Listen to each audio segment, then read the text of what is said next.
All right, all right.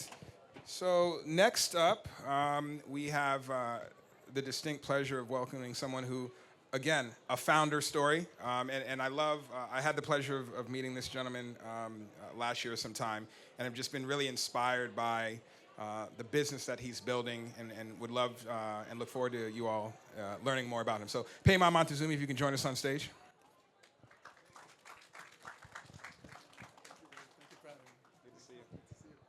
Great to see you, great to see you. Hello, everyone. Good afternoon. So, Peman, please tell us about this amazing, finally quiet business that you're building. What was the inspiration for Finally Quiet? So Finally Quiet started about 11 and a half years ago, August 20th, 2013 to be accurate. And my wife steps into our car. We were carpooling at the time. She's a dentist. And, you know, I was listening to some music, and then she abruptly turned off the radio. And I said, did you have a bad day? Did you have a difficult patient? Did you get into a fight with one of your co-workers? She said, none of that. I have the beginning of tinnitus, which is ear ringing. And I think I'm getting hearing impaired. This is the beginning of it. There are journal articles on it. And of course, my patients, the minute I start any of my instruments, they start, you know, having anxiety, and they dump that on me. So I have to manage them in order to, you know, calm them down, to give them the treatment. And right there was the idea of creating a system that not only protects the hearing of patients, of doctors, but also calms down the patient by removing the noise generated by all dental instruments, including the drill in the jaw of the patient. And then once that is done, then we put them in communication via speech recognition. Wow. Okay. Wow. And she called it Finally Quiet because she said it came from the heart. Look, I've been told that happy wife, happy life. So not a bad inspiration for launching your business. Absolutely. Kudos on that. So what makes noise management in kind of the dental environment so important?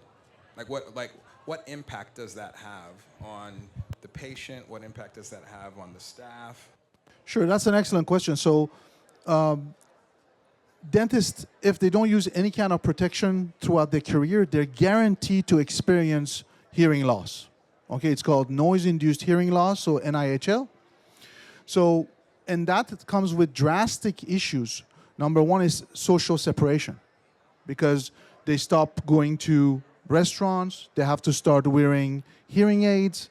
There are many dentists who, when they retire, they have hearing aids, and the problem of those is that it's a nightmare to go to environments like this, because there's a background noise and they increase the volume on their hearing aids, and what happens, the background noise also gets amplified.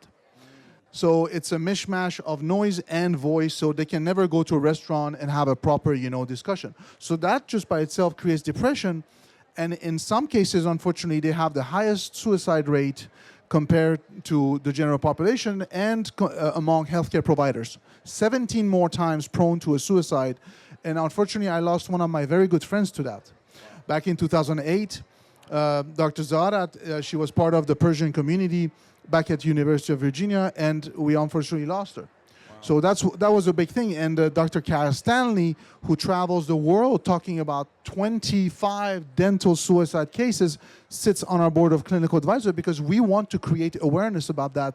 Guys, the minute you're in the clinic, you start as a student, as a hygienist, as an assistant, as a doctor. Please be aware that this is the price you're going to have to pay if you don't protect your hearing. So it's just the years and years. Years of just that little sound exposed. And you and I, as patients, we wouldn't necessarily, you know, notice it. What happens, you go there, you're done with your treatment. We see you in 6 months or 4 months. Yeah. Unfortunately for them, is at 8 o'clock, is 8:15, is 8:30, and 8:45. That's the first piece of the question. Mm-hmm. Let's talk about the second piece on the patient side. Mm-hmm. So what happens on the patient, there's 125 million people in the United States who have dental anxiety. 75 million of which have dental phobia. So that means they can't even get themselves. Let's test that theory. Show of hands, who loves going to the dentist? I think you're right. I think your data's right. So, and that's an issue, because what they do, they emotionally dump that anxiety on their care provider. So our system kind of calms them down without listening to the sound. 98% of the problem comes from those sounds and the instruments that are in the mouth, which is a very private area of the body. And then the last thing that it does, because they're anxious, they require more carpules of injection to get the same numbing effect. And then what that does, it takes 15 to 20 minutes to act. And guess what? Now you're hitting on their efficiencies up to 400%. You're making their clinical operations less efficient. Wow. That's the whole story. Got it. So walk us through the Finally Quiet system. You know, kind of walk us through your product development process, the actual product that you are manufacturing. So it took us 11 and a half years to discover how to control the sound for high frequency, because active noise canceling technology does not work on high frequency. Okay? It stops at the low frequencies. That's why it's the humming sound of airplanes. These are your trains, background noise, but they don't work on high frequency. You can hold a drill next to a active noise canceling headphone, it's going to go right through it. Okay? So it took us 11 and a half years to, number one, figure out this beast that we're dealing with, which is the high frequency noise of these tools.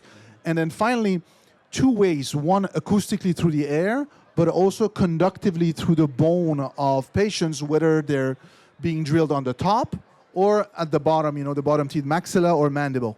And so that's the piece, and we patented the technology to be able to, number one, create a differentiator, but also, file for a patent on that technology, in which case then I quit my day job, and then now I'm fully dedicated, as the founder and CEO. So that's on that end. And then you also discussed about the product itself. Well, the problem is hearing loss. Well, guess what? We have a piece that is fully integrated into the dental loops of the doctor. Okay, he has proprietary materials that block the high frequency. The minute high frequency hits those materials, boom, the material turns. Like molecularly, it reacts to high frequency to block them. So a very small piece, fully integrated. Yeah. Number two, we have the patient headphones. They're very large because we have the hardware inside that removes both the noise acoustically through the air, but also conductively through the house. So we have vibration transduction in there that is two control loops basically talking to each other. That's the third secondary. And then we have a box.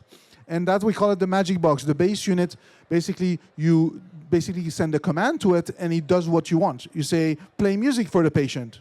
And the patient leaves the conversation. Bring back the patient to the conversation. Talk to chair number 7. Talk to person number 139 out there without anybody else. So it's Alexa in the dental in the dental world, and he mixes exactly who you want to talk to. But that augments you physically while you're in the sterile field, but we also have a large language model that you can query. So that means that you can ask patient 39, what is their background? What is the history? What is the medication they're taking? Do they have any implants? Yeah. And then based on that, you have the data right here, and it also takes notes for the doctor. So that's beautiful. So it sounds like a very technologically advanced solution to a problem that millions of folks are facing. Right. It's been there for 300 years. It's a 300-year problem. Wow. So obviously you're a founder. I know you're out raising capital for the business. Talk to us about what is that journey like? Raising capital for your business, dealing with investors. Walk us through that. I think the best way that I can put this is that it's like a boxing game. And you're in it for the long term. And if you're honestly, you're in it for the long term, is how many punches can you take? And it's a big boys, big girls game. There is no, going to crying to mama. And, they won't invest in me. They won't invest in you. And then it's you can ask your coach or your executive coach to throw in the towel for you. That's always an option. You go back to do something else. But if you're in it, and it's okay to kneel down sometimes, it's okay because you think you're going to pass out. But you stand up again, and you stand up stronger with the lessons learned of those failures, and you keep going, and you keep going. And of course, you self-correct until it becomes the appealing deal that people think they should invest in. Yeah. Do you find yourself adjusting your pitch depending upon the investor audience, or do you feel like each time you're talking to a potential investor, you get better at positioning the opportunity? Yeah, so we've been pitching this last round for the seed round, for the past, I would say, 8 months now. And then we believe that we now have a very stable pitch. So the core of it stays the same. The only difference, for instance, we were at LSI, last week in Dana Point, and they were very focused on orthopedics, cardiothoracic, robotics, and stuff like that, not necessarily on dental. So I put in a slide there saying that actually there's a paper from 2024, Elsevier peer-reviewed journal article that says what? That orthopedic surgeons in the OR are also 50% of them are partially deaf. Wow. And then so I put a slide in there. So going back to your question, that slide really resonated. I had 2 orthopedic surgeons walking after the show to me and say, I have tinnitus.